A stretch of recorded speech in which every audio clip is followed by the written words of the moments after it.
Simone Rodriguez sat in her rental car across the street from what used to be her house, watching the scene unfold with the detached interest of someone watching a movie.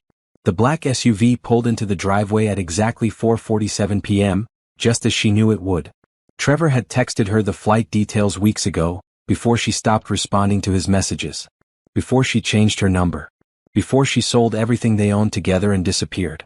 The driver's side door opened first, and her husband of 8 years stepped out, stretching in the afternoon sun like a man without a care in the world. He looked tanned, relaxed, and happy. That was the first punch to her gut, even though she had prepared herself for this moment. The second punch came when the passenger door opened. The woman was younger than Simone by at least 10 years. Blonde hair, tight jeans, crop top that showed off a flat stomach. She bounded around the SUV and jumped into Trevor's arms, wrapping her legs around his waist while he spun her in a circle. They kissed deeply right there in the driveway with no concern for neighbors or propriety. Of course they didn't care. Trevor thought no one here knew about her. He thought his secret was safe. Simone pulled out her phone and took 3 photos. Not for evidence, she had plenty of that. Just for herself. To remember this moment. To remember why she did what she did. Trevor grabbed 2 suitcases from the back while the woman, Amber was her name, carried a shopping bag and a purse. They walked toward the front door, still laughing, still touching, still completely unaware. Trevor reached for his keys, but before he could insert them into the lock, the door swung open. A middle-aged white man stood in the doorway, his face confused and slightly annoyed. "Can I help you?" Simone watched Trevor's smile freeze. Watched confusion replace his confident swagger. "I'm sorry, who are you?" Trevor said, his voice carrying across the quiet suburban street. "I'm Robert Chin. I own this house." "Who are you?" "You own?" "No, there's been a mistake. This is my house. My wife and I bought this house 5 years ago." "Your wife?" The man looked past Trevor at Amber, who had taken a step back. "Are you Simone Rodriguez?" "No, I'm." "Who's Simone?" Amber's voice went shrill. Robert pulled out his phone. "I'm calling the police. I bought this house 3 weeks ago from Simone Rodriguez. The sale was completely legal. I have all the paperwork." Simone watched Trevor's face go pale. Watched him pull out his own phone, frantically trying to call her. The phone rang once and went to a message that her voicemail was full. He tried again. Same result. She had blocked his number 2 weeks ago, but she had set it to ring once so he would think it was just going to voicemail. "This is impossible," Trevor said, his voice rising. "My wife can't sell our house without my permission." "Actually, she can," Robert said, and now there was a hint of satisfaction in his voice. He had clearly been briefed on this situation.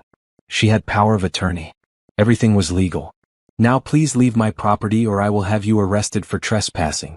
A police car pulled up to the curb. Simone had called them 15 minutes ago, anonymously reporting a disturbance at this address. Perfect timing. Trevor turned to Amber, who was already backing away toward the SUV. "This is a mistake, baby. Just a misunderstanding. My wife is confused. I'll fix this." "Your wife?" Amber's voice could have cut glass. "You said you were separated. You said you were getting divorced." "I am. We are.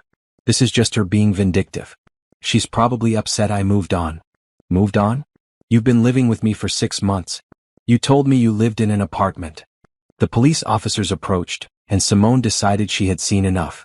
She started her car and pulled away from the curb slowly, carefully, like a woman with nothing to hide and nowhere urgent to be. In her rearview mirror, she saw Trevor notice her car. Saw him start running toward her. But she was already gone, turning the corner, disappearing into her new life while his old one crumbled behind her. She had sold the house for $320,000. Emptied their joint savings of $90,000. Transferred her retirement accounts. Sold his classic car collection for another $40,000. Canceled the joint credit cards after maxing them out on business expenses. All of it legal. All of it documented. All of it justified. Trevor had spent 6 months in Thailand with his girlfriend, spending their money, living a fantasy life, while telling Simone he was on an extended boys' trip with college friends. He had video called her twice a week from hotel rooms, spinning lies about temples and beaches and bonding with the guys. Meanwhile, his social media posts showed the truth. He had just been stupid enough to post them on a private Instagram account he thought she didn't know about. She knew everything. The private investigator she hired had given her a full report. Trevor and Amber had met on a dating app 8 months ago. They had been planning this trip for 6 months. He told Amber he was separated and getting divorced. Told her he lived in a small apartment and was rebuilding his life. Meanwhile, he was still sleeping in bed next to Simone every night until the day he left for his trip. The lies were so massive, so elaborate, that Simone almost admired the effort. Almost. Her phone buzzed. A text from her lawyer. Everything went as planned? Perfect, she typed back. He just found out. Good. He'll probably try to contact you through me next. I'll forward the divorce papers. Simone drove to her new apartment in the downtown area, 15 miles from the suburban house where she had wasted 8 years of her life. The apartment was small but modern, with floor-to-ceiling windows and a view of the city skyline. It was hers alone. No shared decisions. No compromises. No lies. She poured herself a glass of wine and sat on her balcony, watching the sun set over the city. Her phone buzzed again. Trevor had found her email somehow. The message was exactly what she expected. What did you do? Call me now.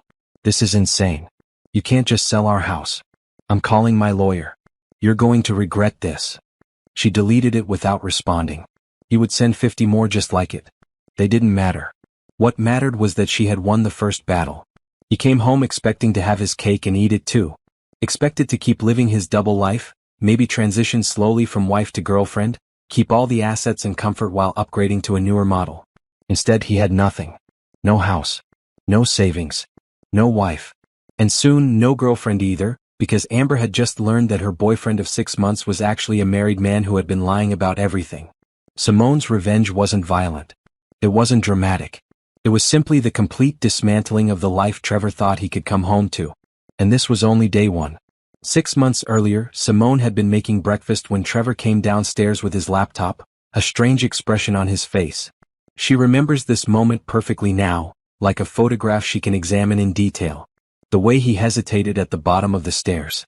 The way he cleared his throat twice before speaking. So, I have something I want to run by you, he said, pouring himself coffee.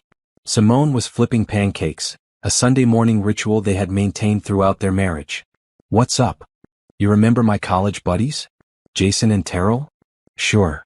She didn't really, but she nodded anyway. Trevor had a whole network of friends she had never met. Guys from college, from his first job, from his gym. She had stopped trying to keep track years ago. Well, we've been talking and we want to do a guy's trip. A real one. Like a once-in-a-lifetime thing. Okay. Simone plated the pancakes and brought them to the table. Where? Thailand. He said it quickly, watching her face. I know it's far. But the flights are cheap right now and we found an amazing deal on accommodations. It would be 6 months. Simone set down her fork. 6 months? I know it sounds long. But think about it. How often do we get a chance to really travel? To have an adventure? I'm 42 years old. If I don't do this now, I never will. What about your job? I have the vacation time saved up. And I talked to my boss. He's cool with it. Says I've been working too hard anyway, could use a break. Something felt wrong. Simone couldn't identify what exactly, but there was a sensation in her stomach like swallowing something sharp. 6 months in Thailand. With Jason and Terrell. And a few other guys. Maybe 5 or 6 of us total. We'd move around, see different cities. Really immerse ourselves in the culture. And I'm supposed to just stay here alone for 6 months? Trevor reached across the table and took her hand. His palm was warm, familiar. She had held this hand for 8 years. I know it's a lot to ask. But you could visit. We'd video chat every day. And think about it, babe. When I get back, I'll be refreshed. Ready to focus on us. Maybe we finally start trying for that baby you want. The baby comment was manipulative and Simone knew it even then. They had been talking about children for 3 years. Trevor always had a reason to wait. Too much work stress. Not enough savings. Let's just enjoy being married for a while longer. Now he was dangling it like a carrot. 6 months of freedom for him and then maybe he would give her what she wanted. She should have said no right then. Should have recognized the absurdity of the request. What kind of man leaves his wife for 6 months to vacation with friends? What kind of marriage survives that? But Simone had spent 8 years being the understanding wife. The supportive partner. The woman who didn't make waves. So she swallowed her concerns and said, okay. If this is important to you, then go. Trevor's face lit up. Really? You're serious? Yes. Go have your adventure. He came around the table and hugged her so hard she could barely breathe. You're amazing. I love you so much. This is going to be great for us, I promise. 2 weeks later, he was on a plane. Simone drove him to the airport at 5 in the morning, still half asleep. Trevor was buzzing with excitement, checking his phone constantly, fidgeting with his luggage. At the departure gate, he kissed her goodbye with what seemed like genuine affection. "I'll call you when I land," he promised. "And we'll video chat every night." Every night might be hard with the time difference. "Okay, every few days then. But I'll text you all the time. Keep you updated on everything." He didn't. The texts were sparse and impersonal. "Just landed. Jet lagged. Checked into the hotel. It's nice. Going to explore the city today." No details. No personality. Like he was checking items off a list. The video calls were worse. They happened twice a week, always from hotel rooms that looked identical. Beige walls, generic artwork, a bed in the background. Trevor would be showered and dressed, smiling at the camera, telling her about temples and markets and amazing food. But something was off. His stories didn't have weight. He would describe an incredible day of sightseeing but couldn't remember specific details when she asked questions. "How was the Grand Palace?" she asked during one call. "Amazing. So much gold. Really incredible architecture." "What was your favorite part?" Probably the main temple area. Just really impressive." It was the answer of someone who had looked at pictures online, not someone who had actually been there. The breaking point came 3 months in. Trevor called on a Tuesday evening, her Wednesday morning. He was cheerful, maybe too cheerful, talking about plans to visit a beach town in the south. Mid-sentence, Simone heard a woman's voice in the background. "Baby, did you want coffee?" Trevor's face froze for half a second. "Hold on," he said, then the camera went black. She could still hear audio. "I'm on the phone. Can you just give me a minute?" "Oh, sorry. I didn't know you were talking to one of the guys." The camera came back on. Trevor was smiling, but his eyes were different. Harder. "Sorry, room service." "That was a woman," Simone said. "Yeah, the hotel staff here are mostly women. She was asking about towels." "She called you baby." "What?" "No, you misheard. The connection is bad sometimes." "Trevor, I heard her clearly." "Look, I don't know what you think you heard, but you're being paranoid. I'm here with the guys. We're having a good time. That's it." They argued for 10 more minutes before Trevor claimed the Wi-Fi was cutting out and ended the call. Simone sat in her empty house, her heart pounding, knowing with absolute certainty that her husband was lying to her. She hired the private investigator the next day. His name was Dennis, a retired police officer who specialized in infidelity cases. He had kind eyes and a no-nonsense attitude. "I'm going to be honest with you, Mrs. Rodriguez. If your husband is cheating, I'll find proof. But sometimes people don't want to know the truth. Are you sure you're ready for whatever I find?" "I'm ready," Simone said. It took Dennis 2 weeks. He found Trevor's private Instagram account, which had been active for 8 months. The post showed everything. Trevor and Amber at restaurants. Trevor and Amber on beaches. Trevor and Amber in bed together, his arm around her shoulders, both of them smiling at the camera. The captions were love notes. "Best 6 months of my life. Can't believe I found you. This is just the beginning." There were no friends. No Jason or Terrell. No guy's trip. Just Trevor and his girlfriend, living in a rented apartment in Bangkok, playing house while Simone paid the mortgage on their real house back home. Dennis compiled everything into a folder. Social media posts. Credit card statements showing purchases for 2. Hotel bookings under Trevor's name with Amber listed as a guest. Even a lease agreement for their apartment, signed 3 months ago. "I'm sorry," Dennis said, handing over the folder. "But you have everything you need for a divorce. He won't be able to deny any of this." Simone took the folder home and didn't open it for 2 days. She already knew what was in it. Opening it would make it real. Make it undeniable. Make it something she had to act on. When she finally looked through the evidence, she didn't cry. She had done enough crying during those 3 months of sporadic phone calls and growing suspicion. Instead, she felt something cold and clear settle in her chest. Trevor had made a choice. He had chosen to lie, to cheat, to abandon their marriage while pretending everything was fine. Now she would make her own choices. She called a divorce lawyer first, then a real estate agent, then an accountant. Within a week she had a plan. It wasn't about hurting Trevor. It was about protecting herself and taking back what was hers. He wanted his freedom? She would give it to him. But it would cost him everything. The house went on the market 2 weeks later. Simone had found the power of attorney paperwork they had both signed 5 years ago when buying the house. It was a standard document that allowed either of them to make decisions about the property if the other was incapacitated or unavailable. She had forgotten about it. Trevor had definitely forgotten about it. Her lawyer confirmed it was valid. You can sell the house without his signature as long as you're not trying to defraud him. Since you're planning to file for divorce and this is marital property, you're entitled to your half. What you do with your half is your business. Simone sold the house for fair market value. Put her half in a new account. Invested Trevor's half in a business venture she had been planning for years. Emptied the joint savings. Transferred everything that was legally hers.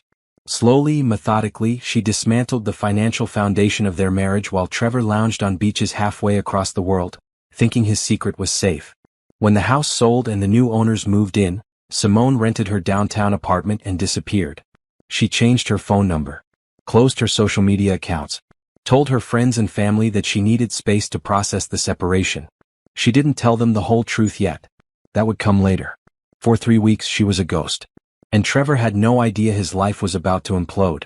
The private investigator's report sat on Simone's coffee table like a bomb waiting to explode.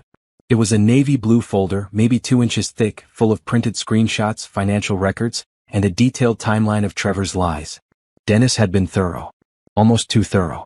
Reading through it felt like watching her marriage die in slow motion. Simone poured herself a glass of wine and opened to the first page. Subject: Trevor Rodriguez. Investigation period: 3 weeks. Summary: subject is cohabiting with Amber Mitchell, age 29, in a rented apartment in Bangkok, Thailand. The next pages showed the private Instagram account. Trevor had created it 8 months ago, right around the time he started planning his boys' trip. The username was @Trevor__chapter, which should have been her first clue if she had known about it. New chapter. Like he was writing off their marriage as an old book he was done reading. The earliest post was a photo of Amber at a bar, probably the one where she worked as a bartender. The caption read, "Met someone special tonight. Sometimes life surprises you." That was 8 months ago, 2 months before Trevor came to her with his Thailand proposal. He had already met Amber. Already started something with her. The Thailand trip was never about friends or adventure. It was about moving his girlfriend overseas where Simone wouldn't accidentally run into them. The posts continued chronologically. Dinner dates. Movies. Long walks on beaches that weren't in Thailand yet because this was still the planning phase. Trevor had been living a double life for 2 months, coming home to Simone every night while building a relationship with Amber during lunch breaks and late work nights that he claimed were meetings. One post from 5 months ago showed Trevor and Amber in bed together, early morning sunlight coming through the window. The caption: "Waking up next to you is the best part of my day. Counting down until we can do this every day." Simone remembered that week. Trevor had told her he was going to a work conference in Las Vegas. 3 days. He had called her every night from his hotel room. Except it wasn't a hotel room. It was Amber's apartment. The background in one of the Instagram photos matched the background in their video calls. She refilled her wine glass and kept reading. Dennis had tracked their flights. Trevor and Amber flew to Thailand together, sitting next to each other in economy. He had charged both tickets to a credit card Simone didn't know about, one he must have opened specifically for this affair. The credit card statements showed a pattern of deception. Jewelry purchases. Romantic restaurants. Hotel rooms. All charged to this secret card, all hidden from the joint finances he shared with Simone. The apartment lease in Bangkok was in both their names. Trevor and Amber had signed a 6-month lease with the option to extend. The rental agent had sent cheerful emails to Trevor's personal email address, welcoming them both and offering recommendations for expat couples. Expat couples. He was introducing Amber as his partner. Not his girlfriend, not his mistress, but his partner. As if Simone didn't exist. The timeline Dennis created was devastating in its detail. Every day for the past 3 months, showing where Trevor had been and what he had posted. Beach days. Temple visits. Cooking classes. He was living the romantic adventure Simone had always wanted them to take together. She had begged him for years to travel with her. Just a week in Europe, she had said. A long weekend in Mexico. But Trevor always claimed he didn't have the time, didn't have the vacation days, didn't want to spend the money. Turns out he did want to travel. Just not with her.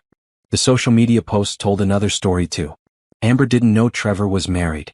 Her own Instagram account, which Dennis had also pulled, showed a woman who genuinely believed she was in a committed relationship with a single man. Her captions referenced Trevor's difficult divorce, his small apartment, his fresh start. She posted supportive messages about being there for him during hard times.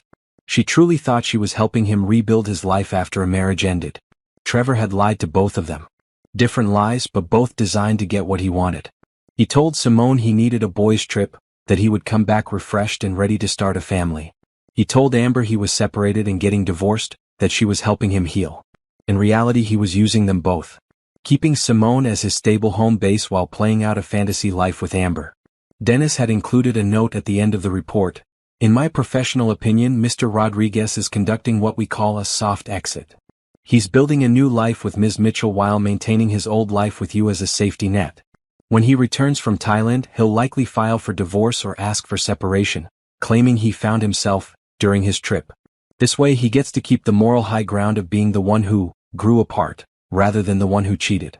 It's common among cheaters who want to control the narrative. Simone read that paragraph 3 times.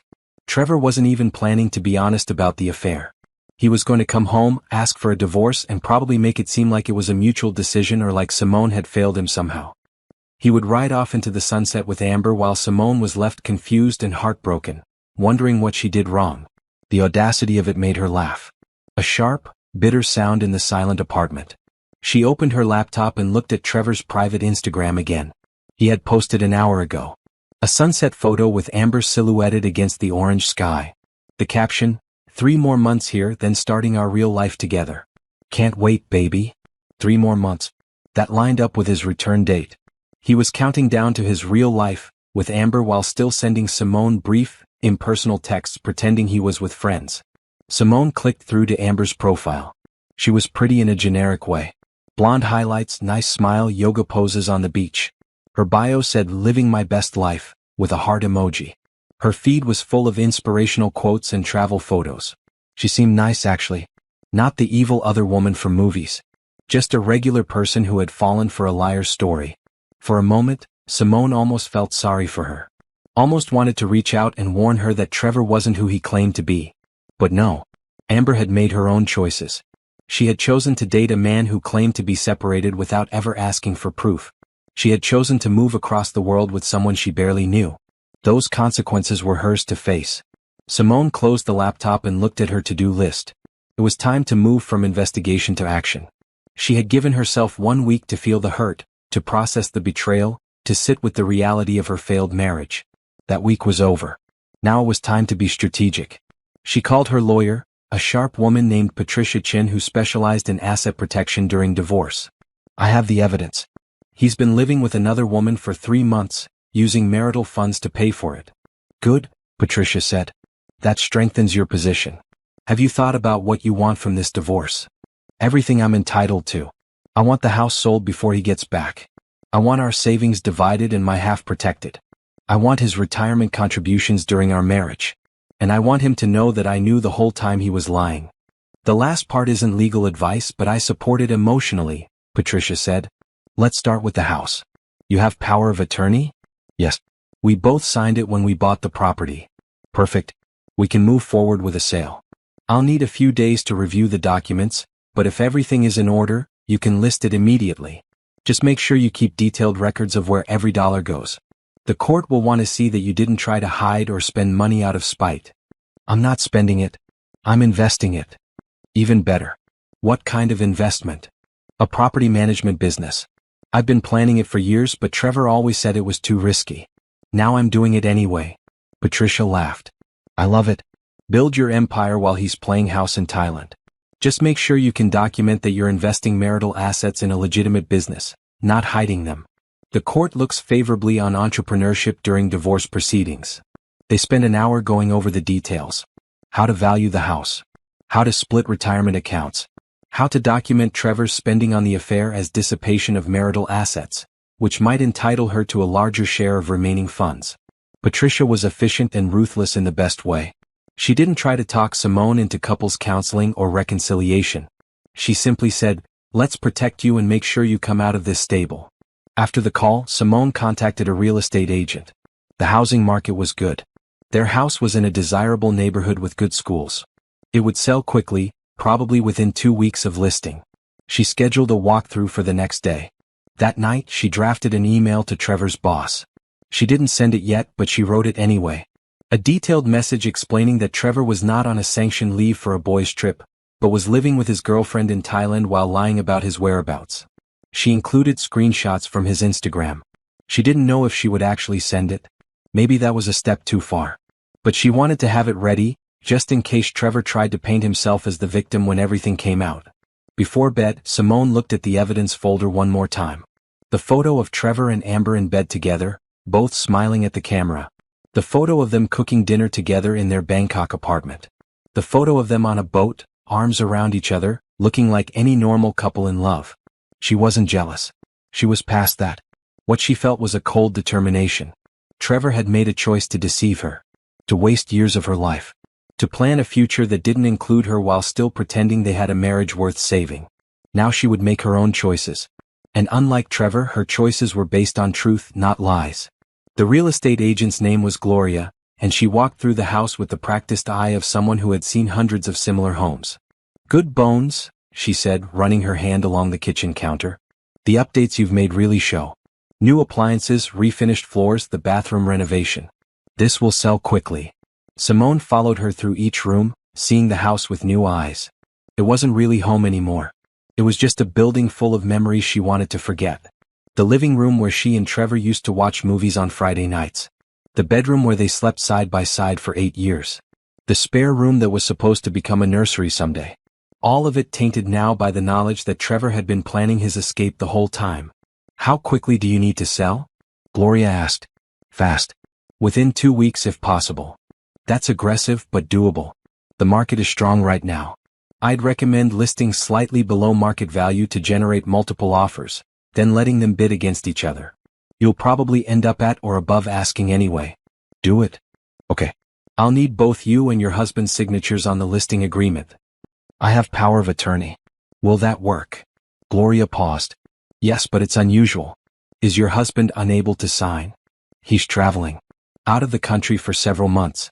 We agreed I would handle the sale." It wasn't exactly a lie. They had agreed on power of attorney, even if Trevor didn't know she would use it to sell their house without telling him. Gloria seemed satisfied with the explanation and didn't push further. They scheduled professional photos for the next day and planned to list by the end of the week. After Gloria left, Simone started packing. Not everything, just the things that mattered. Her clothes, her books, her mother's jewelry, the few pieces of furniture that were hers before the marriage. She hired a moving company to take everything to her new apartment.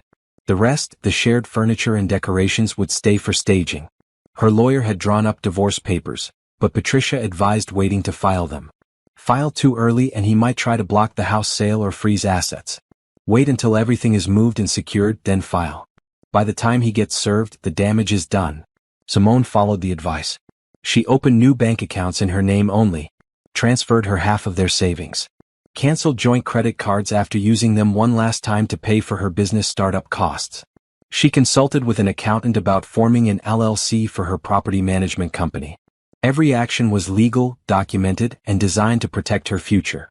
The business idea had been percolating for years. Simone had a degree in business administration and had worked in property management before marriage. When she married Trevor, he convinced her to take a job at his company doing administrative work. It paid well and meant they could carpool together, he said. Be a team. But it also meant she gave up her career plans to support his. Now she was taking them back. She found 3 rental properties in transitional neighborhoods. Nothing fancy but solid structures with good bones that needed minor updates. The sellers were motivated. She offered cash using money from the house sale and their savings. 2 accepted immediately. The 3rd needed more negotiation, but eventually came down to her price. Simone hired contractors to do quick updates. Paint, new fixtures, basic landscaping. Nothing major, just enough to make them attractive to renters. She listed them online and had applications within days. Young professionals looking for affordable housing in up-and-coming areas. She screened carefully, checked references, required first and last month's rent plus security deposits. Within 3 weeks of starting, she had 3 properties, 6 tenants, and positive monthly cash flow. It wasn't huge money yet, but it was hers. A foundation she could build on. The consulting business was slower to start but more personally satisfying. Simone created a website offering divorce planning services for women. Financial organization, asset protection, emotional support resources. She didn't advertise herself as a lawyer or therapist, just someone who had been through it and could help others navigate the process. Her first client came through a friend's referral. A woman named Tanya who had just discovered her husband's affair and didn't know where to start. Simone met her at a coffee shop and walked her through the basics. Document everything. Open separate accounts. Consult a lawyer. Don't move out of the house until advised to do so. Protect yourself first, feel your feelings later. Tanya cried through most of the meeting, but by the end she had a plan. She paid Simone $200 for 2 hours of consultation, which felt like both too much and not enough for what they had discussed. But it was a start. The house sold in 9 days. 3 offers, all above asking price. Simone accepted the highest one with the shortest closing timeline. The buyers were a young couple expecting their first baby, excited about the neighborhood schools and the big backyard. Simone felt a pang of sadness for the life she thought she would have. The baby who would never play in that yard. Then she pushed it aside. That life was Trevor's fantasy, not hers. She was building something real now. Closing was scheduled for 2 weeks out. Simone had everything timed perfectly. The new owners would take possession exactly 3 days before Trevor's scheduled return. He would come home to strangers living in his house with no warning and no explanation beyond a forwarding address for a lawyer's office. She knew he would be furious, would feel betrayed, which was almost funny given what he had done. But she also knew he had no legal standing to fight it. Everything she did was within her rights. The power of attorney was valid. The house was marital property she was entitled to sell. The money was going into legitimate investments in her personal account.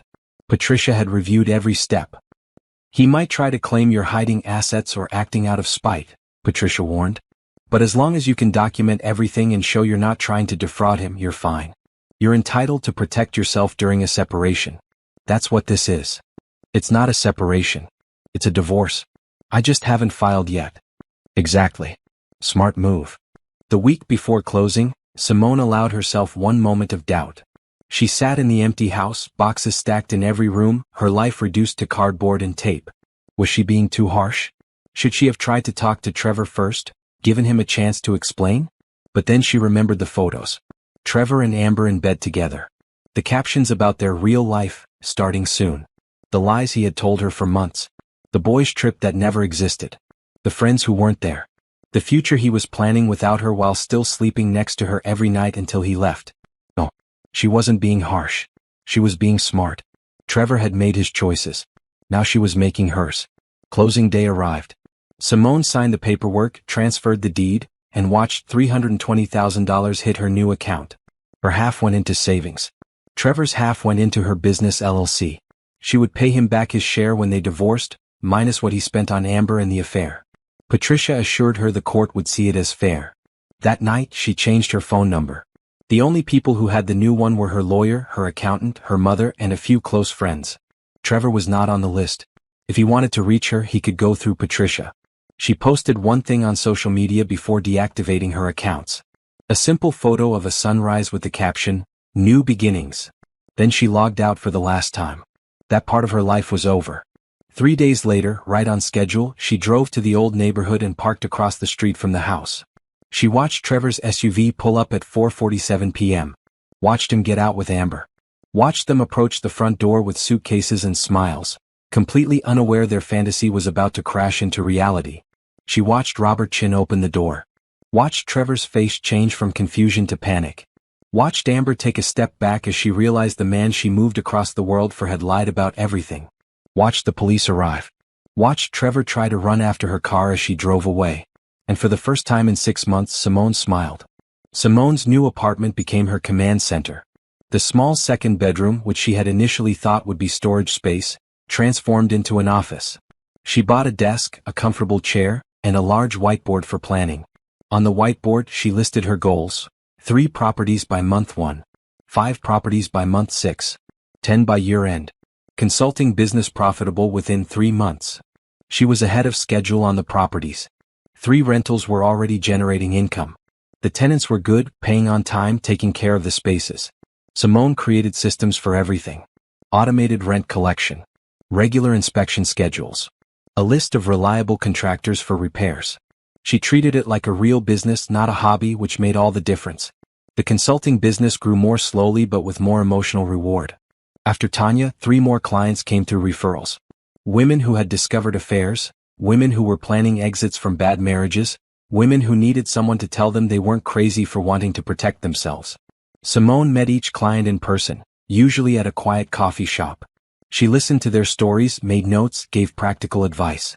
Document everything. Open separate accounts. Consult a lawyer before making big decisions. Protect yourself financially before protecting the relationship. Some women took her advice. Some went back to their husbands hoping things would change. Simone didn't judge either choice. She just provided information and let them decide. She charged on a sliding scale based on what clients could afford. Some paid $200 for a 2-hour session. Some paid $50. One woman could only afford $20, and Simone met with her anyway because the situation was desperate. The woman's husband had been draining their accounts to support a gambling habit, and she needed to know how to protect what little was left. Money wasn't the point of the consulting business. Not yet, anyway. The point was helping women avoid the shock and devastation she had felt. If she could give someone a roadmap for the worst days of their life, that was worth more than any fee. By the end of month 2, Simone had helped 12 women. 3 had left their marriages. 4 were still gathering information and planning. 5 had reconciled with their husbands after using her advice to set clear boundaries and expectations. All of them thanked her for not judging them, for giving them tools instead of opinions. The properties required more time and money but less emotional energy. Simone developed relationships with contractors who gave her fair prices. She learned to spot necessary repairs versus cosmetic issues. She negotiated with vendors, compared quotes, made decisions quickly. The work was satisfying in a different way than consulting. Something tangible.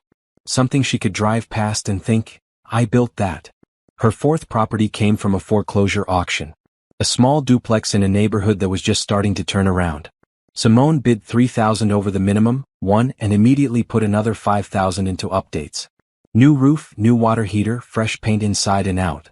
She rented both units within a week of finishing the work. Property 5 was a triplex that needed more extensive repairs. The previous owner had let it deteriorate. Simone bought it cheap, put in $15,000 of work and turned it into 3 clean, safe, affordable apartments. The tenants she found were a single mother with 2 kids, an elderly man on Social Security, and a young couple saving for a house. She gave them all fair rent and good leases. In return, they took care of the property and paid on time. 3 months after Trevor's return, Simone's business was generating $5,000 a month in profit. Not enough to live on comfortably yet, but getting there. She still worked her administrative job at Trevor's company, though that was becoming complicated. Trevor had tried to contact her at work. Security stopped him at the front desk, but he left messages with the receptionist. Calls to her desk phone that she didn't answer. Emails to her work address that she deleted without reading. He was persistent, she would give him that. Her boss called her into his office 1 week after the house incident. His name was Gerald and he had always been kind to Simone. I need to talk to you about something uncomfortable, he said. Trevor came by today. He's very upset. Says you sold your house without telling him. I did. It's complicated. He also says you're blocking his calls and refusing to communicate. That's true. Gerald sighed. Look, I'm not getting involved in whatever is happening between you two. But this is a workplace. If you need time off or if working here is going to be a problem, let me know. I'll do what I can to support you. Thank you. I'm actually planning to resign soon. I'm starting my own business. Really? What kind of business? Simone told him about the properties and the consulting. Gerald listened, nodded, seemed genuinely interested. That's impressive. You've done all this in 3 months. I've been planning it for years. Just finally had the push to actually do it. Well, if you need a reference or any help, let me know. And between you and me, I always thought you were too talented for administrative work. It was a kind thing to say. Simone left his office feeling lighter than she had in weeks. She gave her notice the next day. 2 weeks, professional and polite. On her last day, her coworkers threw a small goodbye party in the break room. Cake, cards, wishes for good luck. Several women pulled her aside to ask about her consulting business. Apparently word had spread. She gave them her card and told them to call if they needed anything. Trevor was not at the party. Simone learned later that he had taken extended leave. She wondered if he still had a job at all or if the months in Thailand had cost him more than just his marriage. With no day job, Simone dove fully into her business. She found properties 6 and 7 in the same week. Both needed work, both were in good locations. She was getting better at spotting opportunities, at knowing what to pay and what to walk away from. Her contractor team was solid now. They knew her standards and worked efficiently. The The consulting business expanded in an unexpected direction. One of her clients was a lawyer who specialized in family law.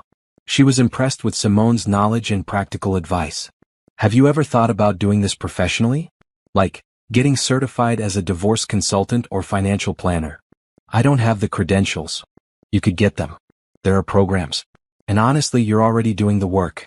You might as well get paid properly for it. Simone looked into certification programs.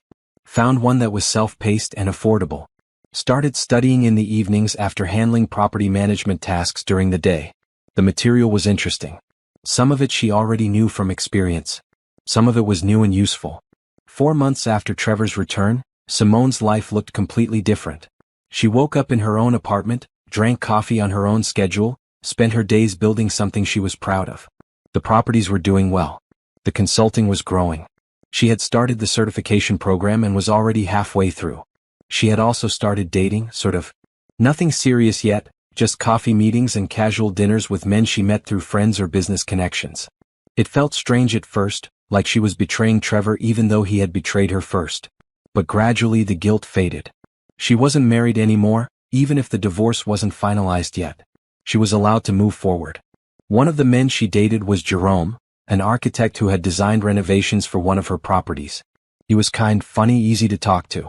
They had dinner 3 times before he kissed her goodnight, a gentle kiss that didn't push for more. Simone liked that about him. He seemed comfortable taking things slow. Can I ask you something? Jerome said during their 4th date. You seem like you're in the middle of something big. A transition or something. Is this a good time for you to be dating? Probably not, Simone admitted. But I'm doing it anyway. Fair enough. I just want to make sure you're okay. You seem strong but also like you're carrying a lot. I'm carrying exactly as much as I can handle. Okay. But if that changes, tell me. I'm not going anywhere. It was the right thing to say.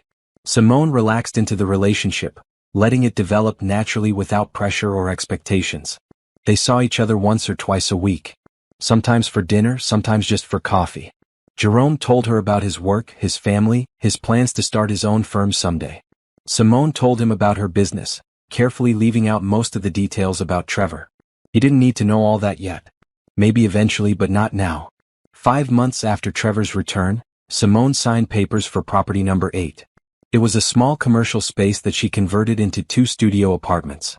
The location was perfect, right near the university, and she rented them to graduate students who needed quiet places to study and sleep. She also took on her 20th consulting client. A milestone that felt significant. 20 women she had helped navigate the worst moments of their lives. Not all of them had happy endings yet. Divorce was messy and painful no matter how prepared you were. But they all had tools now. Resources. Plans. That was something. Simone's phone rang late one evening. An unknown number. She almost didn't answer, but something made her pick up. Mrs. Rodriguez? A woman's voice, hesitant and shaky. This is Simone. My name is Amber. I think we need to talk. Trevor Rodriguez sat in the passenger seat of Amber's car, staring at his phone like it might suddenly come back to life if he glared at it hard enough. 3 weeks. 3 weeks of disconnected numbers, full voicemails, blocked emails. 3 weeks of living in cheap hotels and borrowing money from friends. 3 weeks of trying to understand how his entire life had been dismantled while he was eating pad thai in Bangkok. Are you even listening? Amber's voice was sharp, angry. She had been angry for 3 weeks straight now. What? I said we need to figure out where we're sleeping tonight. This hotel costs $200 a night. We can't keep doing this. I know. I'm trying to fix it. How? By staring at your phone? Trevor, your wife sold your house. She emptied your bank accounts. She destroyed your credit. What exactly are you going to fix with an iPhone? Trevor didn't answer. He had been asking himself the same question for 3 weeks. The day they arrived back in the States played on repeat in his mind. Landing at the airport, excited to finally bring Amber to his hometown. She had been nervous about meeting his friends, worried about fitting into his life here. He had assured her everything would be perfect. They would stay at the house for a few days while he sorted out his things, then they would find an apartment together. Start fresh. Build their life. Instead, they had driven up to find strangers living in his house. Strangers who had legal ownership papers. Strangers who called the police when he tried to force his way in. The humiliation of standing on his own lawn while officers explained that he had no right to be there. That his wife had legally sold the property. that he needed to leave or he would be arrested. Amber had been silent during the drive away from the house. Trevor had tried to explain. It's a mistake. She's confused. I'll call her and sort it out. But Simone's phone went straight to voicemail. Her work email bounced back. Her social media was deactivated. She had vanished completely, leaving behind only a forwarding address for a lawyer's office. The lawyer, Patricia Chin, had been coldly professional when Trevor showed up at her office. Mrs. Rodriguez is filing for divorce. You'll be served with papers in the next few days. If you need to contact her, do it through me. She can't just sell our house without telling me. She had power of attorney. The sale was legal. But I didn't agree to it. You did, actually. When you signed the power of attorney agreement 5 years ago. Read the paperwork carefully next time. This is insane. Where's my money? Where are my things? Your personal belongings are in storage. Here's the address. As for marital assets, Mrs. Rodriguez has acted within her legal rights to protect herself during your separation. A full accounting will be provided during divorce proceedings. Separation? We weren't separated. Patricia had given him a look that could have frozen lava. Mr. Rodriguez, you spent 6 months in Thailand living with another woman while lying to your wife about your whereabouts. That's called abandonment in legal terms. Mrs. Rodriguez has every right to protect herself from further financial harm. I didn't abandon her. I was coming back. With your girlfriend. Yes, that really strengthens your position. Trevor had stormed out, but the lawyer's words followed him. Abandonment. He hadn't thought of it that way. He was on vacation, exploring his options, seeing if things with Amber could work long-term before making any big decisions. That wasn't abandonment. That was being smart. Being cautious. Except now he had no house, no money, and a girlfriend who was realizing just how badly he had lied to her. Amber had taken it worse than Trevor expected. The drive from the house to the hotel had been silent. Then, in their room she had exploded. You said you were separated. You said you lived in an apartment. I was going to separate. I just hadn't told her yet. You lived in a house together. You slept in the same bed with her the night before you left for Thailand. It was complicated. No, it's not complicated. It's lying. You lied to me. You lied to her. You're a liar. Amber had thrown her phone at him. Missed, but the gesture was clear. She had called a friend, sobbing, asking if she could stay there for a few days. The friend had said yes, and Amber had packed her bag that night. But she came back the next morning. Not because she forgave him, she made that clear. But because she had moved across the world for him. Quit her job. Given up her apartment. She literally had nowhere else to go. We're stuck together until I figure this out, she had said. But don't think for a second that I still want to be with you. So they were stuck. Living in hotels they couldn't afford, fighting constantly, while Trevor tried to piece together what Simone had done. The storage unit held his clothes, his tools, some personal items. Nothing valuable. Simone had been selective about what she saved. His golf clubs were there, but his laptop wasn't. His winter coat was there, but his tax documents weren't. She had given him enough to survive, but nothing he could easily sell or use to rebuild. The joint bank accounts were empty. His credit cards were maxed out and then canceled. His retirement account had been divided, with Simone taking her legal share plus a portion she claimed was owed for his dissipation of marital assets. His lawyer, a bored-looking man named Rick who charged $300 an hour, explained that dissipation meant spending marital money on an affair. She's claiming you spent about $30,000 on Amber. Hotels, flights, rent for the apartment in Bangkok. Do you have evidence that you didn't? I used a separate credit card. It wasn't marital money. Did you open that card while married? Yes, but... Then legally it's marital debt. Which means she can claim you spent marital assets on the affair. The court will probably agree with her. You don't have a good position here, Trevor? That was Rick's favorite phrase. You don't have a good position. He said it about the house sale. The account divisions. The fact that Simone had documented everything while Trevor had documented nothing. He said it when Trevor asked about getting spousal support. He said it when Trevor wanted to fight the power of attorney as invalid. You're going to lose this divorce badly, Rick finally said. My advice? Settle fast before she thinks of other ways to protect her assets from you. Her assets. Those are my assets too. Not anymore, they're not. Trevor's job was another disaster. He had told his boss he needed extended leave for a family emergency. 6 months. Gerald had grudgingly approved it, but when Trevor came back and asked to return to work, Gerald had been cold. Actually, we need to talk. Several people have informed me that your family emergency was actually a personal vacation with a girlfriend. Is that true? Who told you that? Is it true? Trevor had tried to deny it, but Gerald pulled out printed screenshots from Instagram. Trevor's Instagram. His private account that he thought no one from work knew about. Photos of him and Amber in Thailand. Captions about their relationship.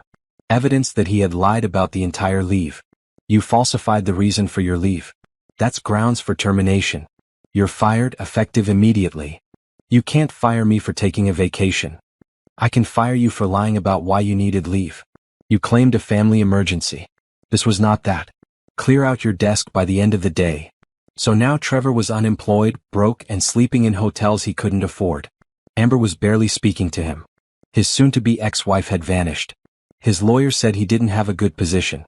And he still didn't fully understand how it had all gone so wrong. He had planned everything so carefully. 6 months in Thailand to test the relationship with Amber.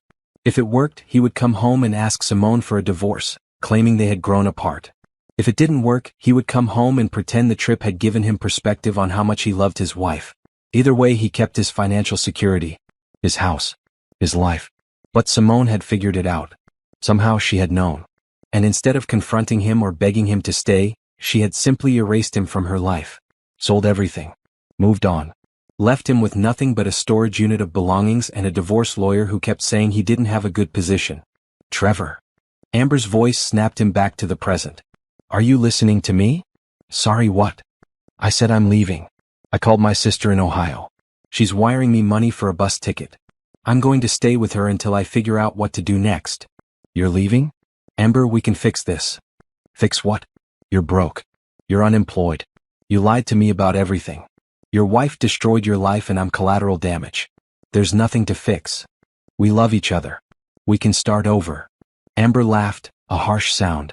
Love. You don't even know what that word means. You loved having a wife at home while you played house with me.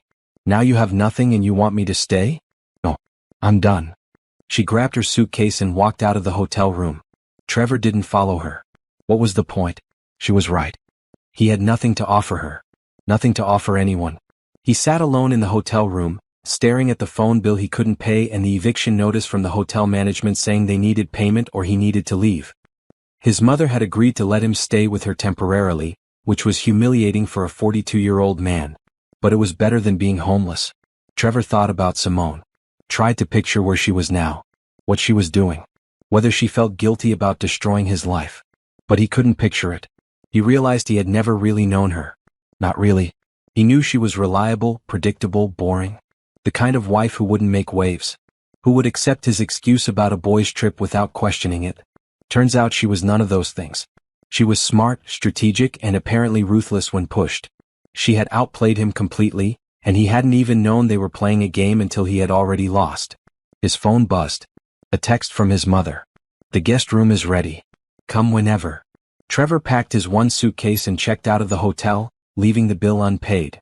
They could send it to collections. Add it to his list of problems. He drove to his childhood home in his SUV, which would probably be repossessed soon since he couldn't make the payments. Every aspect of his life was falling apart, and he had no idea how to stop it. As he pulled into his mother's driveway, Trevor allowed himself one moment of pure hatred for Simone. She had done this. She had destroyed everything out of spite. Out of revenge. It was cruel and vindictive and wrong. But even as he thought it, a small voice in his head whispered the truth. She had only protected herself from his lies. Everything she did was legal. Everything she did was in response to his choices. If he had been honest, if he had asked for a divorce before starting something with Amber, none of this would have happened. He ignored that voice. It was easier to be angry at Simone than to accept his own responsibility. Anger felt cleaner than guilt. Simone stared at her phone for a full minute after Amber hung up. The conversation had been short, awkward, and surreal. Amber apologizing for being the other woman, even though she hadn't known Simone existed. Amber explaining that she left Trevor and wanted to clear the air before moving on with her life. Amber asking if there was anything she could do to make amends. There's nothing, Simone had said. You were lied to just like I was. Trevor is the one who owes us both apologies. He won't apologize. He thinks he's the victim. Of course he does. They had talked for 20 more minutes. Amber shared her side of the story. How Trevor approached her at the bar where she worked. How he told her he was recently separated and looking for a fresh start. How they started dating and he seemed like a good guy who had just gotten out of a bad marriage. How he suggested moving to Thailand together, making it sound like an adventure. I was so stupid, Amber said, her voice thick with tears. I believed every word. I moved across the world for a man I barely knew. That doesn't make you stupid. That makes you trusting. He's a good liar. Do you hate me? Simone considered the question. A month ago maybe she would have. But now, no. I hate what happened. I hate that Trevor hurt both of us. But you didn't know about me. How could I hate you for that? The call ended with Amber thanking her and apologizing again. Simone sat in her apartment afterward, processing the strange turn her life had taken. Her husband's mistress had called to apologize. It was almost funny. But it also confirmed what Simone suspected. Trevor was spinning a narrative where he was the victim. Where Simone had overreacted and destroyed his life out of spite. Where his affair was justified because the marriage was already over in his mind. It was classic cheater logic. Rewrite history to justify your actions. She called Patricia the next morning. Amber contacted me. Trevor's girlfriend? Yes. She wanted to apologize. Also said Trevor is telling everyone I destroyed his life unfairly. Of course he is. Men like him never accept responsibility. How do you want to handle it? I don't. I just wanted you to know in case it becomes relevant to the divorce. It won't. We have documentation. His narrative doesn't matter. But I do have some updates for you. The divorce papers were served yesterday. Trevor signed them without contesting. Really? His lawyer probably told him he had no legal standing to fight. The power of attorney is valid, the house sale was legal, and we have evidence of his affair and financial misconduct. Fighting would just cost him lawyer fees he can't afford. So it's done? Almost. The court needs to review and approve the settlement. Could take a few months. But yes, essentially it's done. You're getting the house sale proceeds, your retirement account, your business assets. He's getting his retirement account and his personal belongings. The dissipation of marital assets claim was accepted, so you're also getting $20,000 from his share as compensation for money he spent on the affair. Simone let that sink in. It was over. The marriage she had invested 8 years in was officially ending. She waited for sadness or regret or grief. Instead she felt relief. Thank you, Patricia. You're welcome. And for what it's worth, you handled this perfectly. You protected yourself legally while taking the high road emotionally. A lot of people can't do that. After hanging up, Simone sat in her office and looked at her whiteboard. Her goals were nearly met. 7 properties owned and rented. Consulting business with steady clients. Certification program almost complete. In 6 months she had built more than she built in 8 years of marriage. Her phone rang again. Jerome this time. Hey, I was thinking about grabbing dinner tonight. You free? Actually, yes. I have some good news to share. Oh yeah? What's that? My divorce is finalized. Well, almost. The papers are signed. There was a pause. I didn't know you were married. Simone closed her eyes. She had been avoiding this conversation, letting Jerome think she was just a woman starting a business and living her life. But he deserved to know the truth. I should have told you sooner. Can we talk about it at dinner? Sure. But Simone, it's okay. I figured you had your reasons for not sharing. That evening, Simone told Jerome everything. The affair, the lies, the 6 months of planning her escape while Trevor played house in Thailand. The house sale, the business launch, the strategic dismantling of her old life while building a new one. Jerome listened without interrupting, his face thoughtful. That's a lot, he finally said. You've been through a lot. I have. And I should have told you earlier, but I wasn't ready to talk about it yet. When did all this happen? Trevor came back 3 months ago. But I found out about the affair 6 months ago. So it's been 9 months of chaos. And you started a business, bought properties, helped other women going through divorces, and somehow managed to date me. That's impressive. Or crazy. No, impressive. But I have to ask, are you sure you're ready to be dating? Not that I want to stop seeing you, but I don't want to be a rebound or a distraction from dealing with your marriage ending. Simone appreciated his honesty. I've been dealing with my marriage ending for months now. The divorce is just a formality. And you're not a rebound. You're something good in the middle of something hard. If that makes sense. It does. Okay, then I'm in. For whatever this is. Just promise you'll tell me if it gets too complicated. I promise. They finished dinner and went for a walk along the waterfront. Jerome held her hand, and Simone let herself enjoy the simple pleasure of being with someone who knew her story and still wanted to be there. It wasn't love yet, but it was something. Something real. 2 weeks later, Trevor showed up at Simone's apartment building. She didn't know how he found her address. Maybe he hired his own investigator. Maybe he sweet-talked someone at her old office. Either way, security called her before letting him come up. "Do you want me to remove him?" the security guard asked. "No, I'll come down." Simone rode the elevator to the lobby with her heart pounding. This was the first time she would see Trevor since discovering the affair. She had imagined this moment 100 times. Sometimes she yelled at him. Sometimes she broke down crying. Sometimes she just walked away without a word. When the elevator doors opened, she saw him standing near the front desk. He looked terrible. Thinner, paler, older somehow. His clothes were wrinkled and his hair needed a cut. He looked like a man who had been sleeping badly for months. "Simone," he said, his voice rough. "Trevor." They stood there for a moment just looking at each other. Simone waited for him to speak first. She had nothing to say to him that wasn't already said through her actions and through Patricia. "Can we talk? Please?" "We can talk here. I'm not letting you come upstairs. This is private." "Then talk quietly." Trevor glanced at the security guard, who was pretending not to listen but definitely listening. "Fine. I need to understand why you did this. Why you sold our house without talking to me. Why you emptied our accounts. Why you destroyed everything. I protected myself from a husband who lied to me for months. That's why. I was coming back. I was going to explain everything." "Explain what?" "That you spent 6 months living with your girlfriend while telling me you were on a boys' trip? That you used our money to fund your affair? That you were planning to divorce me but wanted to wait until you were sure your new relationship would work out?" Trevor flinched. "It wasn't like that. It was exactly like that. I have screenshots of your Instagram. I have credit card statements. I have the lease for your apartment in Bangkok with both your names on it. Don't insult me by pretending you were doing anything other than exactly what you were doing. Okay, I cheated. I'm sorry. But selling the house, taking all the money? That was extreme." Simone laughed, a sharp sound. "Extreme? You abandoned me for 6 months. You lied to my face every time we talked. You spent thousands of our dollars on another woman. And when I protected myself legally, you think that's extreme? I didn't abandon you. I always planned to come back. To divorce me. You planned to come back to divorce me. That's not better, Trevor. That's worse. At least if you had been honest, I could have started dealing with it months ago. Instead, you kept me in limbo while you played house with Amber. Is that what this is about? Revenge? No. It's about survival. You tried to leave me with nothing while you started a new life. I just made sure that didn't happen." Trevor ran his hands through his hair. "I don't have anything now. No house, no savings, no job. You took everything. I took my half of everything. You still have your retirement account and your personal belongings. You just don't have me anymore, and you don't have the safety net of our marriage while you explore other options. So what am I supposed to do now? Figure it out.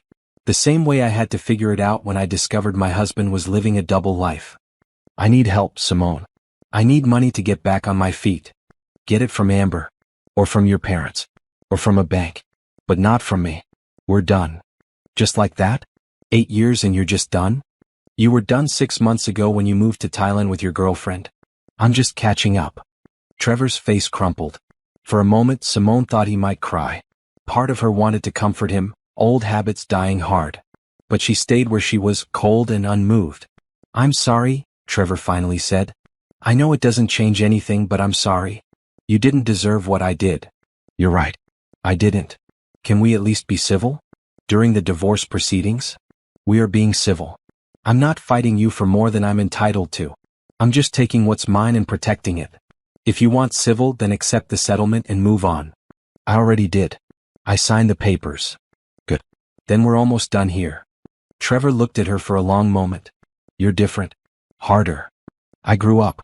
That's what happens when your world falls apart. You either break or you get stronger. I chose stronger." "I guess you did." He turned toward the door, then stopped. "For what it's worth, I did love you. I don't know. I got confused." "You weren't confused. You were selfish. There's a difference." He left without responding. Simone watched him go, feeling nothing but relief that it was over. The security guard gave her a sympathetic look. "You okay, ma'am?" "I'm perfect," Simone said and meant it. Trevor's mother, Caroline, was not the type of woman who said, "I told you so." She was the type who said it with her eyes while maintaining perfect silence. For 3 weeks, she had been saying it every time she looked at her son sleeping on her couch, unemployed and broke at 42 years old. "There's eggs in the fridge if you want breakfast," she said one morning, setting her coffee cup down with more force than necessary. "Thanks, Mom." "And the classifieds. You might want to look at the job listings." "I am looking." "Looking isn't working. You've been here 3 weeks. You need income." Trevor closed his laptop, where he had been scrolling social media instead of job sites. "I'm trying. It's not easy to find something in my field right now." "Then find something not in your field. Retail, food service, I don't care. But you need to contribute. I can't support you indefinitely." It was the closest she had come to actual criticism. Trevor knew she was disappointed in him. His father had died 5 years ago, and before he died, he had told Trevor to take care of his mother and his wife. Trevor had managed to fail at both. He pulled up job sites and started applying to positions he was overqualified for. Assistant manager at a clothing store. Front desk clerk at a hotel. Stockroom associate at a warehouse. The applications asked why he was interested in the position, and Trevor lied fluently. Looking for a fresh start. Passionate about customer service. Eager to join a growing team. None of it was true. He just needed money. His phone buzzed with a call from an unknown number. He almost didn't answer but answered anyway. "Mr. Rodriguez? This is Amanda from Valley Credit Union. I'm calling about your vehicle loan. You're 3 months behind on payments." "I know. I'm working on it. We need to arrange a payment plan or we'll be forced to repossess the vehicle." "Can't you give me another month?" "Sir, you've already had 2 extensions. I need payment by the end of this week or we'll send a recovery agent." Trevor hung up and stared at his SUV through the window. It was the last nice thing he owned. Once they took that, he would be completely broke. No car, no house, no savings. Just a middle-aged man living with his mother and working retail. His phone rang again. This time it was Amber. "What do you want?" he asked, his voice harsh.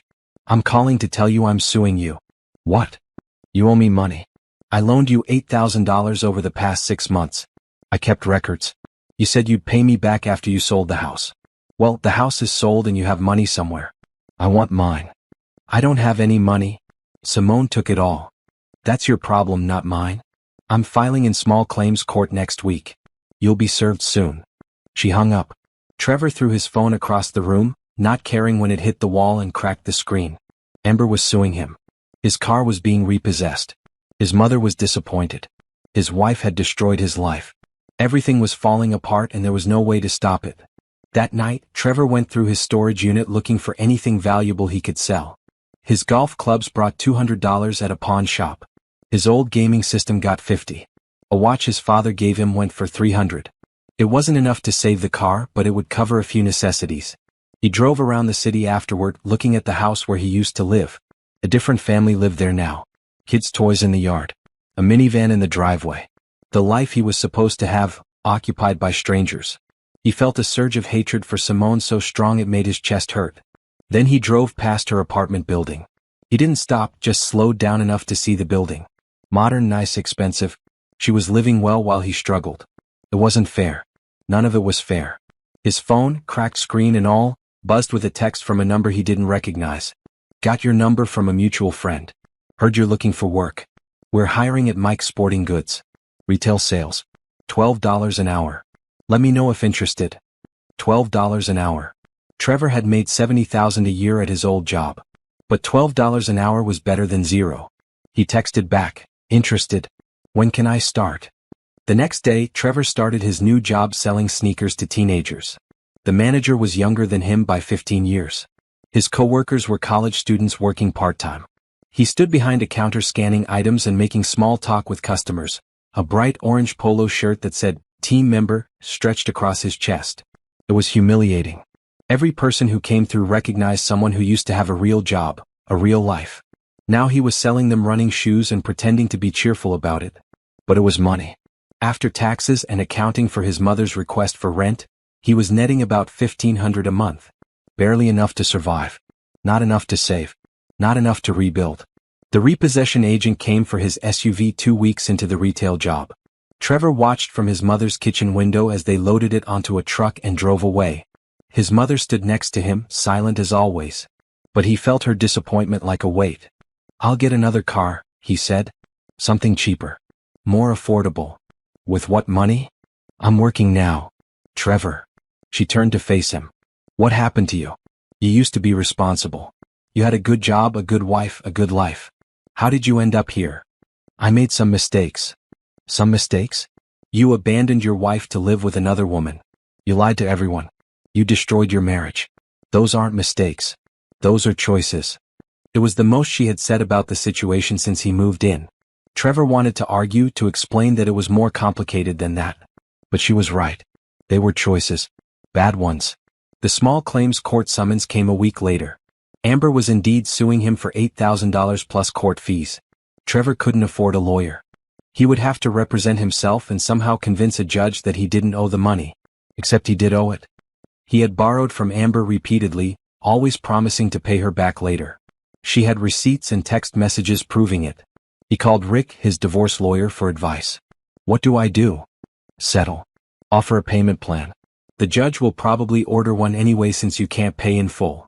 "I can't afford any payments. I make $12 an hour." "Then you're going to have a judgment against you which will tank your credit score even further. My advice? Get a second job." Trevor hung up and pulled up job sites again. He started applying to night positions. Security guard. Overnight stock crew. Delivery driver. Anything that would give him enough income to survive and pay off his debts. 2 months after returning from Thailand, Trevor's life had been reduced to this. Working 2 jobs, living with his mother, dodging phone calls from creditors, and watching his ex-wife build an empire while he scraped by. The fantasy life he thought he was building with Amber had completely crumbled. The security he thought he had with Simone was gone. He had nothing and no one to blame but himself. He thought about calling Simone, apologizing more sincerely, begging for help. But he remembered her face in the lobby. Cold, unmoved, done with him completely. She wasn't going to help. She had moved on. Built something new. Left him behind without a second thought. At night, lying on his mother's couch, Trevor replayed every decision that led here. Downloading that dating app. Messaging Amber. Lying about Thailand. Coming home expecting to have it both ways. If he could go back and change any of it, he would. But he couldn't. He could only move forward, one $12 hour at a time. The divorce was finalized 6 months after he signed the papers. Trevor received a copy of the decree in the mail. It listed the division of assets. Simone received the house sale proceeds, her retirement account, and $20,000 in compensation for dissipation of marital assets. Trevor received his retirement account and his personal belongings. Marriage officially dissolved. He stared at the paper for a long time. 8 years reduced to legal language and asset division. No mention of the good times they had. The trips they took before money got tight. The way she used to laugh at his jokes. The plans they made for the future. Just numbers and terms and signatures. Trevor filed the divorce decree in a drawer and went to work. What else could he do? His life had fallen apart. The woman he cheated with was suing him. The woman he married was thriving without him. And he was alone, working retail, living with his mother, paying for choices he couldn't undo. 6 months after Trevor's return, Simone sat in her new office overlooking the city. The space was small but professional, with glass walls, modern furniture, and her business logo on the door, Phoenix Rising Consulting and Property Management. The name felt fitting. She had risen from the ashes of her marriage to build something real. Her property portfolio had grown to 9 buildings. The newest was a 4-unit complex she purchased at auction and renovated with Jerome's help. He had designed the updates, turning dated apartments into modern living spaces that rented immediately. Working with him had been easy. He understood her vision and didn't try to talk her into expensive upgrades she didn't need. Their relationship had grown too. Slowly, carefully, with neither of them rushing. They had dinner twice a week, sometimes at restaurants, sometimes at her apartment where she cooked and he brought wine. They talked about everything. His childhood in Oregon. Her failed marriage. His dream of starting his own architecture firm. Her plans to expand the consulting business. "You should hire someone," Jerome said one evening, washing dishes while Simone dried. "You're doing everything yourself. Property management, consulting, bookkeeping. That's too much for one person. I can't afford to hire anyone yet. You have 9 properties generating income. You can afford to hire a property manager and an assistant. It would free you up to focus on growth." "Maybe you're right. I'm always right. It's one of my best qualities." She threw the dish towel at him and he caught it laughing. Moments like this felt normal, easy. Like building something real instead of performing a role she thought she was supposed to play. With Trevor, she had always been the understanding wife, the supportive partner, the woman who put his needs first. With Jerome, she was just herself. And that was enough. The consulting business had taken an unexpected turn. One of her clients, a woman named Rachel who left an abusive marriage using Simone's advice, referred 3 friends. Those friends referred more people. Within months, Simone had a waiting list. She raised her rates and hired a part-time assistant to handle scheduling. She also completed her certification program. The exam was difficult, but she passed on the first try. Now she could officially call herself a certified divorce financial analyst, which gave her credibility and allowed her to charge professional rates. Her new clients were willing to pay $200 an hour for her expertise. Some sessions went longer, some shorter, but the hourly rate made the business profitable. Simone started running workshops too. Monthly sessions at a community center where she taught women about financial literacy, asset protection, and planning for life changes. The workshops were free, her way of giving back and also generating leads for her consulting business. Women who attended the workshops often became clients when they needed more personalized help. One evening after a workshop, a young woman approached her. "I don't need consulting yet, but I wanted to say thank you. My sister used your advice when she left her husband last year. You saved her life." "I didn't save her. She saved herself." "Maybe. But you gave her the tools. That matters." It was comments like that which made the work feel meaningful. Simone wasn't just building a business. She was helping women take control of their lives during the worst moments. That was worth more than profit margins. Her phone rang with a call from Patricia. "I have some updates on Trevor." "I don't need updates on Trevor." "I know. But I thought you'd want to know he lost his job and is working retail now. Also, Amber is suing him for $8,000. He's pretty much hit rock bottom." Simone felt nothing. No satisfaction, no sympathy, just indifference. "Okay. That's it? Just okay? What else should I say? He made his choices. Now he's living with the consequences." "Fair enough. The divorce is fully finalized, by the way. You're officially single." "Great. Send me the final paperwork." After hanging up, Simone sat at her desk looking at the city skyline. Officially single. Officially done with that chapter of her life. It felt anticlimactic. No celebration, no grief, just a quiet closing of a door. Jerome picked her up for dinner that night. They went to a new restaurant downtown, sat at a table by the window, ordered wine and appetizers. Halfway through the meal, Jerome set down his fork and looked at her. "I need to tell you something." "Okay. I'm starting my own firm. I gave notice at my job today." Simone felt a rush of pride. "That's amazing. Congratulations." "Thank you. But I'm nervous. It's a big risk." "You'll be great at it. You're talented and people love working with you." "I hope so. I wanted to tell you first because you've been my inspiration. Watching you build your business from nothing in just a few months made me realize I could do the same. We can support each other. 2 entrepreneurs figuring it out together." "Exactly." He reached across the table and took her hand. "I also wanted to tell you that I'm falling for you. Not in a rushed way or a rebound way. Just in a real way.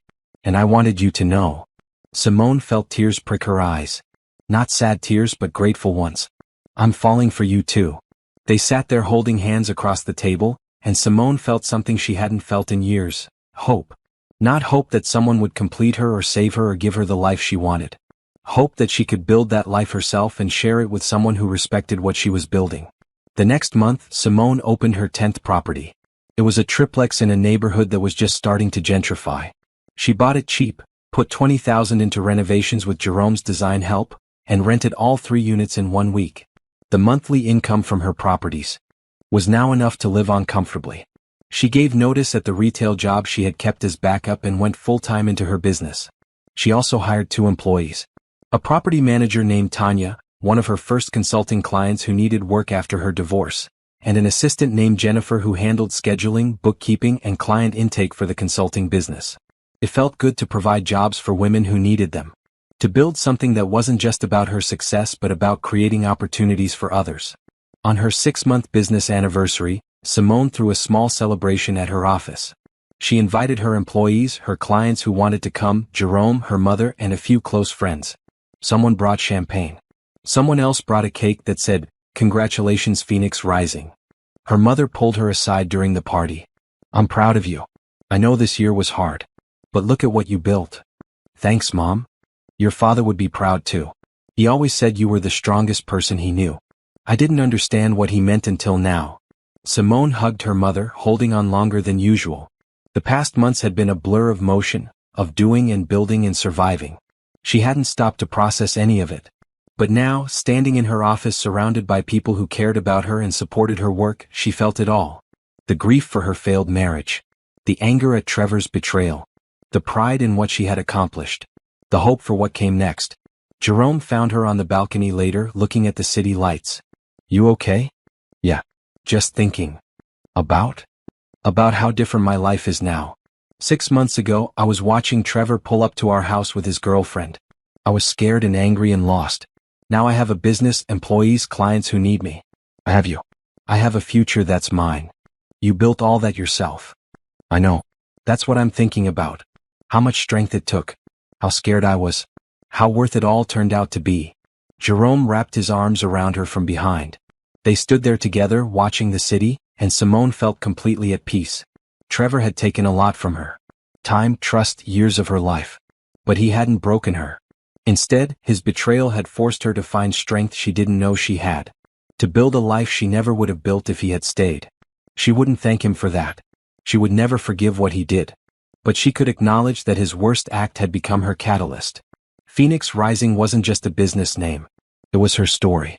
Rising from the ashes of her marriage to become someone stronger, someone better, someone completely her own.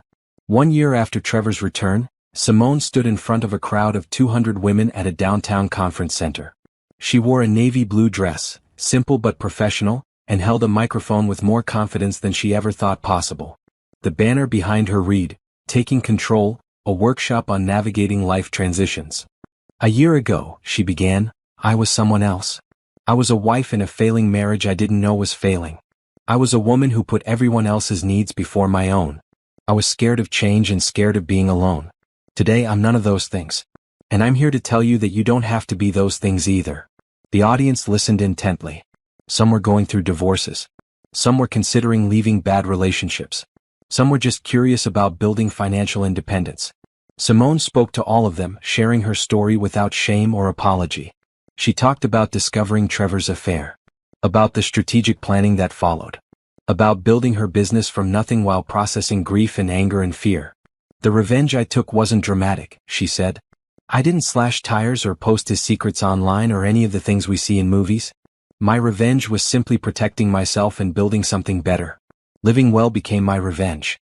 And now, living well is just my life. The revenge part doesn't even matter anymore. After her speech, women lined up to ask questions and share their own stories. A young mother asked how to rebuild credit after a divorce. An older woman asked if it was too late to start over at 60. A college student asked how to spot warning signs of financial manipulation early in relationships. Simone answered them all, drawing on her experience and her training. At the end of the event, a reporter from a local business magazine approached. I'd like to interview you for a feature we're doing on female entrepreneurs. Would you be interested? Sure. What's the angle? Women who turned personal tragedy into business success. You're a perfect fit. The interview happened 2 weeks later. The reporter asked about her properties, her consulting business, her plans for expansion. Simone answered honestly, not hiding the painful origins of her success but also not dwelling on them. When the magazine came out a month later, her face was on the cover under the headline, From Betrayal to Business, One Woman's Journey to Independence. As the party wound down, Jerome found her on the balcony again. It had become their spot, the place where they had important conversations. Happy anniversary, he said. Anniversary of what? Of the day you took your life back. Simone leaned against him, looking at the city lights. It's weird to think about. A year ago I was watching my life fall apart. Now I can't imagine being anywhere else. You've built something amazing. I'm proud of you. We've built something amazing. I couldn't have done this without you. Yes, you could have. But I'm glad you didn't have to. They stood there together, and Simone thought about everything she had gained in the past year. A business, financial independence, meaningful work, real love, a future that was hers to shape. None of it came from revenge or anger or proving Trevor wrong. It came from protecting herself, believing in her own strength, and building a life that made her happy. Trevor was probably home right now at his mother's house, watching TV or scrolling his phone, wondering where his life went wrong. But Simone wasn't thinking about him. She was thinking about her business goals for next year. About her wedding in the spring. About the foundation she was building to help more women.